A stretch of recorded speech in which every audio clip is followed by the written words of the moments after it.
Algunos líderes no prometen la salvación, prometen una salida, y cuando la abren, no hay regreso. Antes de comenzar, si te interesan estos casos reales documentados en archivos oficiales, suscríbete al canal y activa la campanita. Lo que voy a contarte hoy no es ficción, no son leyendas urbanas, son hechos verificables, con fechas, nombres, grabaciones, testimonios. 4 casos en que personas comunes y ordinarias entregaron su voluntad a alguien que prometía mucho y terminaron en tragedias que el mundo entero recuerda. El 18 de noviembre de 1978, en la selva tropical de Guyana, Sudamérica, murieron 918 personas en el transcurso de pocas horas. 918.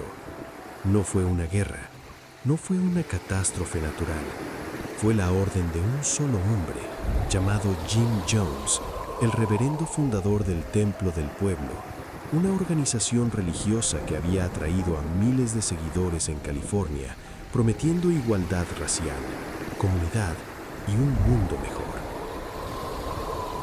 Hay cosas que la razón no puede explicar. Esta es una de ellas. Jim Jones era un predicador de Indiana que comenzó en los 50 con una iglesia en Indianápolis donde blancos y negros podían sentarse juntos. En una época de segregación racial brutal, ese solo gesto le ganó una devoción extraordinaria. Sus seguidores lo amaban genuinamente. Vendieron sus casas para la organización, dejaron a sus familias para seguirlo, y cuando en 1977 la prensa de San Francisco comenzó a investigar abusos dentro del Templo del Pueblo, Jones tomó a casi 1000 de sus seguidores y se mudó a una colonia que había estado construyendo en la selva de Guyana. La llamó Jonestown.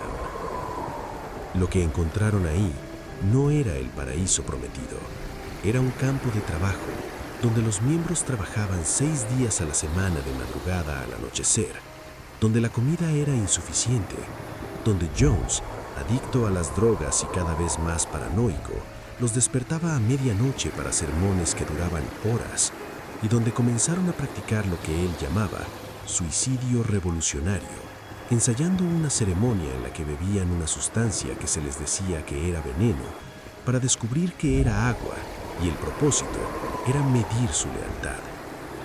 El 14 de noviembre, el congresista Leo Ryan de California llegó a Jonestown con una delegación de periodistas y familiares de miembros para investigar las denuncias.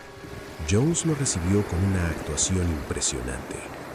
Le mostró la colonia, organizó entretenimiento, permitió entrevistas, pero mientras Ryan preparaba su partida, 15 miembros del Templo del Pueblo le pidieron en secreto que los llevara consigo. Jones los dejó ir, pero cuando la delegación llegó al aeropuerto de Port K-Town, hombres armados de Jonestown los esperaban. En el ataque, Ryan fue asesinado junto a 4 personas más, incluyendo a un camarógrafo de NBC. Lo que sucedió después en Jonestown, en las horas siguientes al asesinato de Ryan, está documentado en una grabación de audio de 90 minutos que sobrevivió al masacre. En esa grabación se escucha la orden de Jones. Se escuchan los gritos de los niños. Se escucha a algunos miembros protestar y se escucha a otros convencerlos de que esta era la única salida. Vea lo que dijo Deborah Layton, una ex miembro del Templo del Pueblo que logró escapar de Jonestown en mayo de 1978, meses antes de la masacre. Yo estaba ahí. Yo sabía lo que estaba pasando. Escribí un affidavit al gobierno de los Estados Unidos diciéndoles que Jones había perdido la razón, que 1000 personas estaban retenidas contra su voluntad, que corrían peligro. Nadie hizo nada. La noche de la masacre, yo estaba en California. Cuando vi las imágenes, cuando vi los cuerpos tendidos en el suelo de la selva, me derrumbé. No porque no lo sabía, sino porque yo lo sabía. Yo les había advertido y no me escucharon. Lo que más me persigue no son los que murieron, son los que gritaban que no querían morir y fueron obligados de todas formas. los que se resistían, los que fueron inyectados con jeringas mientras sostenían a sus bebés. Esos son los que no me dejan dormir. El veneno era una mezcla de cianuro, tranquilizantes y sedantes mezclados en un tanque de ponche de frutas. La orden de Jones fue clara: los bebés y niños primero, con jeringas, luego los adultos. Los que se resistían eran sostenidos por la fuerza. Las primeras autoridades en llegar a Jonestown describieron lo que encontraron como una escena que desafiaba toda comprensión. 909 cuerpos tendidos en rila sobre la hierba, muchos aún abrazados, madres con sus hijos, padres con sus hijos. En una fotografía aérea que circuló por todo el mundo, el lugar parecía, en palabras del reportero Charles Krause del Washington Post, confeti desperdiciado por el suelo, hasta que se acercó y vio que cada pieza de ese confeti era la camisa o el vestido de un ser humano muerto. Jones murió de un disparo en la cabeza, probablemente asesinado por su propia enfermera al final. No bebió el veneno que ordenó para todos los demás. Hasta el 11 de septiembre de 2001, Jonestown representó la mayor pérdida de vidas civiles americanas en un solo evento no natural en la historia. 918 personas que creyeron en una promesa y terminaron en una selva al otro lado del mundo, sin poder escapar, sin que nadie llegara a tiempo. Si lo estás disfrutando, dale me gusta y deja un comentario. Necesito saber qué casos te impactan más para seguir investigando. Pero si crees que Jonestown fue el caso más extremo de una secta que terminó en muerte masiva, hay una organización suiza que operó en la más absoluta discreción, cuyos líderes eran un médico respetado y un oficial de policía, y ejecutó a sus miembros en rituales que escenificaron como una partida mística hacia las estrellas. La Orden del Templo Solar era una organización secreta fundada en 1984 que combinaba rituales masónicos, doctrinas esotéricas y la promesa de que los miembros más avanzados podrían alcanzar la iluminación y eventualmente transitar a una dimensión superior. Sus dos líderes principales eran Lux Juret, un médico homeópata belga con reputación internacional como conferencista carismático, y Joseph Dimambro, un hombre de negocios que afirmaba haber sido enviado por los maestros ascendidos del cosmos. Hay cosas que la razón no puede explicar. Esta es una de ellas. La orden operaba en Suiza, Francia, Bélgica y Canadá, y sus miembros eran gente de clase media alta y alta, policías, profesionales, empresarios, académicos, personas que pagaban decenas de miles de francos suizos por el privilegio de ascender en los rangos de la organización, personas que creían genuinamente en la misión cósmica de la orden, y personas que, cuando los líderes decidieron que era el momento de transitar, no tuvieron oportunidad de negarse. El 4 de octubre de 1994, en la pequeña localidad de Chieri, Suiza, los bomberos respondieron a una alarma de incendio en una granja. Dentro encontraron 23 cuerpos, algunos en posición ritual. Muchos tenían bolsas de plástico en la cabeza. Muchos habían sido disparados con balas antes de que el fuego comenzara. La granja había sido equipada con dispositivos incendiarios programados. Esa misma noche, en dos chalets separados en el pueblo alpino de Granges-sur-Salvan, otros 25 miembros de la orden murieron en incendios idénticos. En total, 48 personas en una sola noche. Pero lo más perturbador no era el número, era un bebé. Entre los muertos en Chieri estaba un recién nacido de 3 meses llamado Emmanuel Dutoit. Había sido bautizado con ese nombre por Dimambro, quien declaró que el bebé era una encarnación del anticristo y que debía ser eliminado para que el tránsito cósmico pudiera completarse. Fue asesinado con una estaca de madera clavada en el corazón. Los asesinatos no terminaron ahí. En diciembre de 1995, otros 16 miembros murieron en un bosque en Francia. Sus cuerpos fueron encontrados en formación de estrella. En marzo de 1997, 5 más murieron en Quebec. En total, 74 personas en 4 episodios separados a lo largo de 3 años, en 3 países diferentes. Vea lo que dijo André Piller, el investigador criminal suizo que lideró la investigación inicial. Lo que encontramos en Chyre fue diferente a todo lo que cualquier investigador en Suiza había visto. No era un crimen ordinario, era una escena que había sido preparada. Los cuerpos estaban dispuestos, había flores, había ropa ceremonial. Los incendios no eran accidentales, eran deliberados y cronometrados. Y lo más que me impactó fue que muchas de estas personas habían llegado voluntariamente a ese lugar esa noche. Venían de toda Suiza, de toda Francia.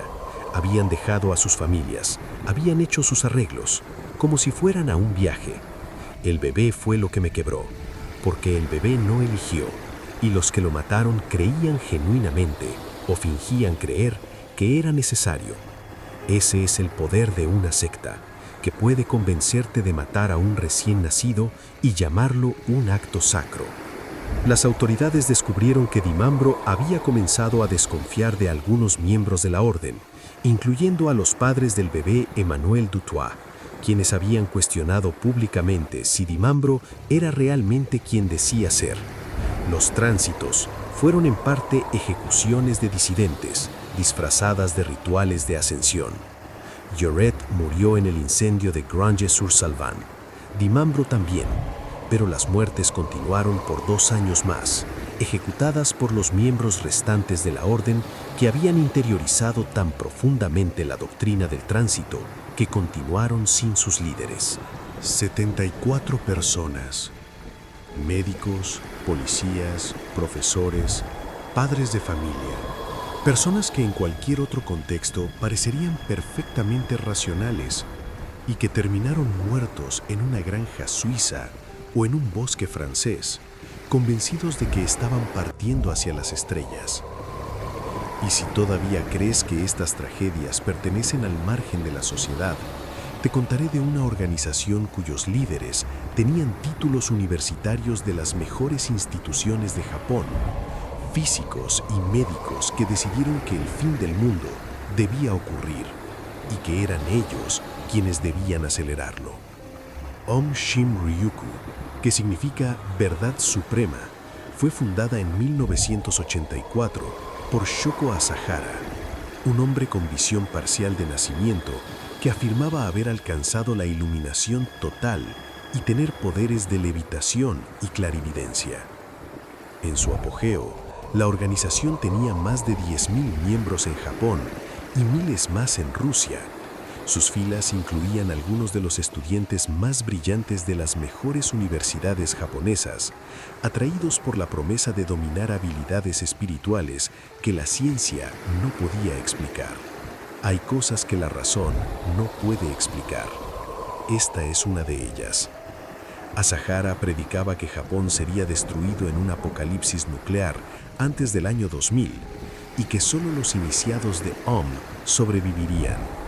Para acelerar ese apocalipsis y para proteger a la organización de investigaciones policiales que comenzaban a acercarse, el liderazgo de Om construyó laboratorios secretos y comenzó a producir armas químicas y biológicas. Sarín, Anthrax, BX, botulino. En instalaciones situadas al pie del monte Fuji, científicos con doctorados fabricaban armas de guerra para una secta religiosa. El 20 de marzo de 1995, un lunes en la mañana, 5 miembros de Om abordaron trenes en el sistema de metro de Tokio, uno de los sistemas de transporte más usados del mundo, en hora pico. Cada uno llevaba bolsas de plástico llenas de sarín líquido, envueltas en periódico. A una señal coordinada, los 5 perforaron las bolsas con la punta de sus paraguas y bajaron del tren en la siguiente estación, donde los esperaban automóviles. El sarín comenzó a evaporarse. Los trenes continuaron su recorrido hacia el centro de la ciudad, el sarín expandiéndose en cada estación, en cada vagón. Los primeros pasajeros comenzaron a caer en los andenes. Algunos se convulsionaban, otros perdían la visión, otros vomitaban espuma por la boca. Las ambulancias comenzaron a llegar a todas las estaciones simultáneamente, pero los paramédicos no entendían qué estaban viendo. No era un accidente, no era un incendio, era un veneno de guerra en un metro de ciudad, algo que nadie había imaginado posible. 14 personas murieron. Más de 6.000 fueron heridas de distintos grados de gravedad. Algunos de los sobrevivientes más expuestos pasaron años en hospitales. Décadas después, algunos aún padecen daño neurológico permanente. Vea lo que dijo Shizue Takahashi, cuyo esposo Kazumasa Takahashi, jefe asistente de estación de Kasumigaseki, murió intentando retirar las bolsas de sarín del andén para proteger a los pasajeros. Mi esposo era un hombre que hacía su trabajo. Ese día vio las bolsas en el suelo del andén, vio a la gente caer, tomó las bolsas con un trapo y las llevó afuera, lejos de los pasajeros. No sabía qué era. Nadie le había dicho que Japón podría ser atacado con gas nervioso en el metro. Se derrumbó en el andén. Lo llevaron al hospital. Murió esa tarde. Tenía 50 años. Cuando me dijeron que era sarín, que era un arma de guerra, que había sido hecho por una organización religiosa, no podía procesar esa información. Los líderes de esa organización eran doctores, físicos, personas que habían estudiado más que la mayoría, y eligieron usar ese conocimiento para matar a personas inocentes en el metro, a mi esposo. Por 30 años he ido al memorial en Kasumigaseki cada 20 de marzo, porque alguien tiene que recordar sus nombres. Asahara fue detenido en mayo de 1995, escondido en una habitación secreta de la sede de la organización, rodeado de dinero en efectivo. Fue condenado a muerte y ejecutado en 2018, junto con otros 12 líderes de la organización. Pero lo que las investigaciones revelaron fue aún más perturbador. Antes del ataque al metro, Aom Shinrikyo había intentado liberar esporas de ántrax en Tokio en 1993. Había atacado con sarín a una comunidad residencial en Matsumoto en 1994, matando a 8 personas. Había experimentado con gas VX en individuos específicos, incluyendo a críticos de la organización. Había secuestrado y matado a un notario que intentaba ayudar a una familia a recuperar a su hija. Un grupo de personas que comenzaron buscando iluminación espiritual y terminaron fabricando armas de guerra y gaseando a ciudadanos inocentes en el metro, convencidos de que estaban acelerando el plan cósmico de su líder. Y para cerrar estos casos de sectas que dejaron cicatrices en la historia, debo contarte sobre un rancho en Texas, donde durante 51 días, el mundo entero observó cómo una organización religiosa con armas y un líder mesiánico se negaban a rendirse, y cómo ese standoff terminó en el peor incendio de la historia reciente de Estados Unidos. David Koresh nació Vernon Wayne Howell en 1959. Era un estudiante mediocre con problemas de aprendizaje que no pudo terminar la preparatoria, pero tenía un don extraordinario. Podía memorizar pasajes de la Biblia y citarlos durante horas, interpretándolos de maneras que fascinaban a quienes lo escuchaban. A finales de los años 80, había tomado el control de una pequeña secta cristiana en Waco, Texas, conocida como los Branch Davidians, después de una batalla interna sangrienta en la que su predecesor fue baleado. Hay cosas que la razón no puede explicar. Esta es una de ellas. En el rancho Mount Carmel, situado a unos 15 kilómetros de Waco, Koresh gobernaba sobre aproximadamente 130 personas. La mayoría familias completas que habían dejado todo para vivir según sus interpretaciones del libro del Apocalipsis. Koresh predicaba que él era la reencarnación de Cristo, que tenía el derecho exclusivo de interpretar los 7 sellos del Apocalipsis, y que para prepararse para el fin del mundo, la comunidad debía armarse. Y así lo hicieron. El rancho Mount Carmel acumuló un arsenal legal de armas de fuego que la organización compraba y vendía en ferias de armas. pero los agentes del Bureau of Alcohol, Tobacco and Firearms Explosives recibieron información de que el grupo estaba modificando armas semiautomáticas ilegalmente para convertirlas en automáticas. El 28 de febrero de 1993, 76 agentes del ATF intentaron ejecutar una orden de registro en el rancho. Fue una catástrofe. Koresh y sus seguidores estaban preparados. En el tiroteo resultante, 4 agentes del ATF murieron y 16 fueron heridos. 6 miembros de los Branch Davidians también murieron. El rancho quedó bajo asedio del FBI. Lo que siguió fueron 51 días de negociaciones, transmitidos en vivo por los medios del mundo entero. El FBI habló con Koresh por teléfono durante horas interminables. Koresh prometía rendirse, luego cambiaba de términos, luego prometía de nuevo.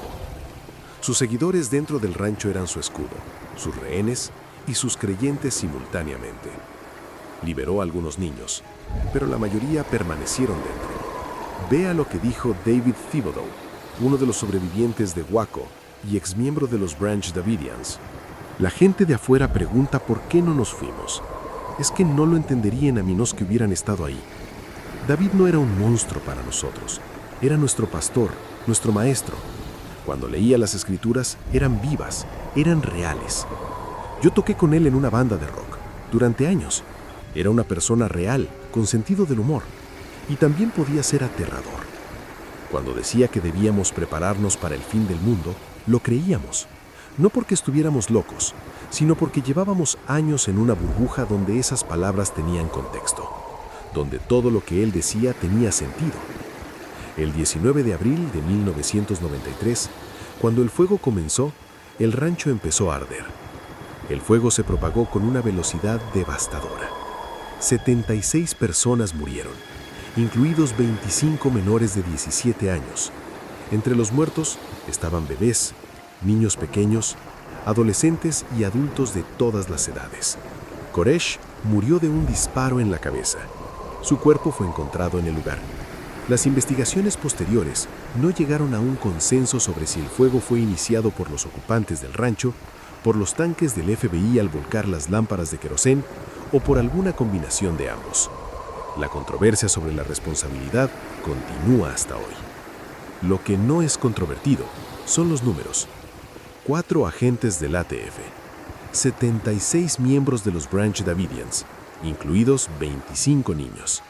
En un rancho en Texas, ¿por qué un hombre con memorización bíblica excepcional convenció a 130 personas de que él era la última palabra de Dios en la tierra? Si llegaste hasta aquí, déjame un comentario diciéndome qué caso te impactó más: la selva de Guyana, los rituales suizos, el metro de Tokio o el rancho en Texas. Y si conoces otros casos reales de sectas, comparte este video. Nos vemos en el próximo.